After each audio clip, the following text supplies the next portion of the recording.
नमस्कार,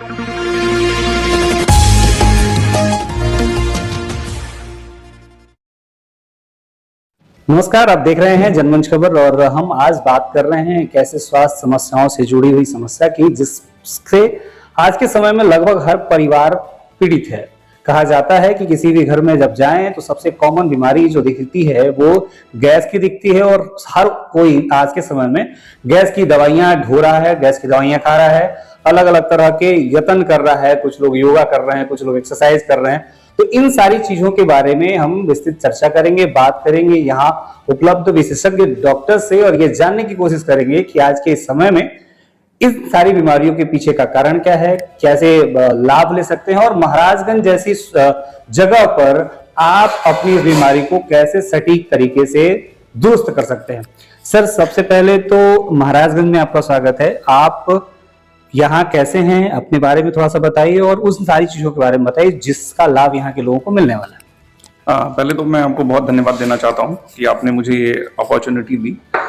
मेरा नाम डॉक्टर आलोक कुमार सिंह है। मैं करेंटली मेदांता लखनऊ हॉस्पिटल में गैस्ट्रो और लिवर रोग विशेषज्ञ हूँ और मेदांता का केएमसी हॉस्पिटल से कोलैबोरेशन हुआ है जिसके थ्रू मैं अपनी मेदांता की ओपीडी करने यहाँ महीने के हर तीसरे शनिवार को आता हूँ, सुबह 11 से शाम को 3-4 बजे तक।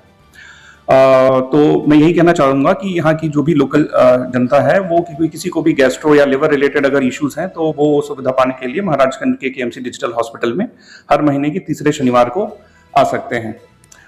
मैं थोड़ा सा संक्षिप्त परिचय अपना देना चाहता हूँ। मैंने डीएम गैस्ट्रो किया है दिल्ली के फेमस जीबी पंत इंस्टीट्यूट से और डीएम गैस्ट्रो करने के बाद मैं वहाँ पे असिस्टेंट प्रोफेसर के पद पे कार्यरत रहा और फिर मैंने मेदांता हॉस्पिटल लखनऊ ज्वाइन किया।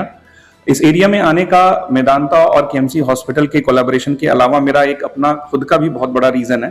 वो ये है कि मैं भी गोरखपुर के क्षेत्र का रहने वाला हूँ। मैंने अपनी प्रारंभिक शिक्षा और पढ़ाई भी वहीं की और मेरा परिवार भी मूलतः वहीं का रहने वाला है। सो कहीं ना कहीं ये एंगल भी है कि जो मेरी ड्यूटी है मेदांता के प्रति, उसके अलावा जो हमारे एरिया के जनता के प्रति ड्यूटी है उसके लिए भी थोड़ा इमोशनल रीजन भी है इस एरिया में आने का मेरा।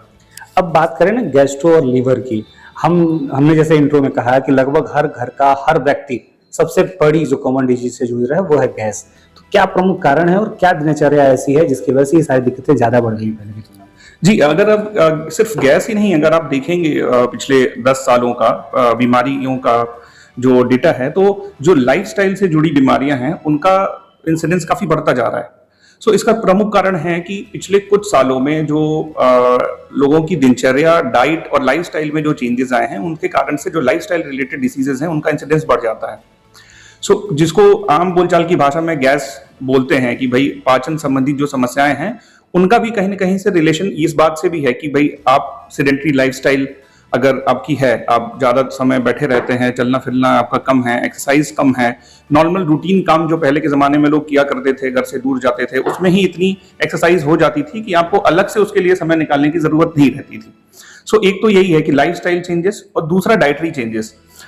पहले जैसे सब लोगों को ये ध्यान होगा कि जो नॉर्मल इंडियन फूड है जिसमें हम मोस्ट ऑफ द टाइम दाल, चावल, रोटी, सब्जी ये खाते हैं, इसको खाने से उतनी प्रॉब्लम नहीं होती है। जैसे जैसे हमारी डाइट है उसमें वेस्टर्न फूड्स जो कि प्री कुक्ड फूड या जिसको बोले कि आटे की जगह मैदे का ज्यादा इस्तेमाल या जो ऐसे फूड जो कि जिसमें चीज, मेयोनीज और इन सब चीजों का ज्यादा, जैसे आजकल बर्गर, चाउमीन और इन सब का बढ़ता जा रहा है प्रचलन।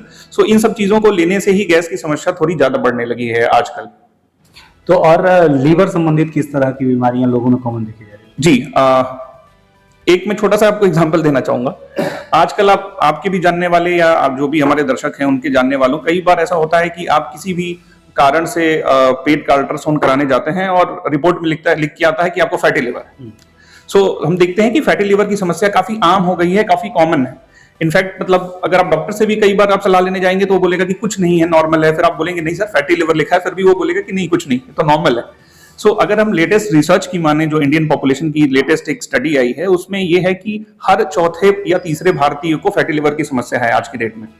सो इसका भी यही रीजन है कि अगर आप बहुत ज्यादा उल्टा सीधा खा रहे हैं और जो चीज खा रहे हैं उसकी कैलोरी या एनर्जी वैल्यू बहुत ज्यादा है, जैसे आप मीठा या डीप फ्राइड चीजें या मैदा ये सब बहुत खा रहे हैं, और जो भी आप खा रहे हैं वो कैलोरी को आप बर्न नहीं कर पा रहे हैं, मतलब आप बैठे रहते हैं मोस्ट ऑफ टाइम, उस एनर्जी को आप एनर्जी एक्सपेंडिचर नहीं कर पा रहे हैं और आपकी लाइफस्टाइल बहुत सेडेंटरी है।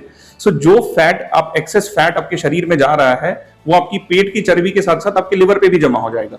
सो जिसको सिंपल भाषा में फैटी लिवर बोलते हैं।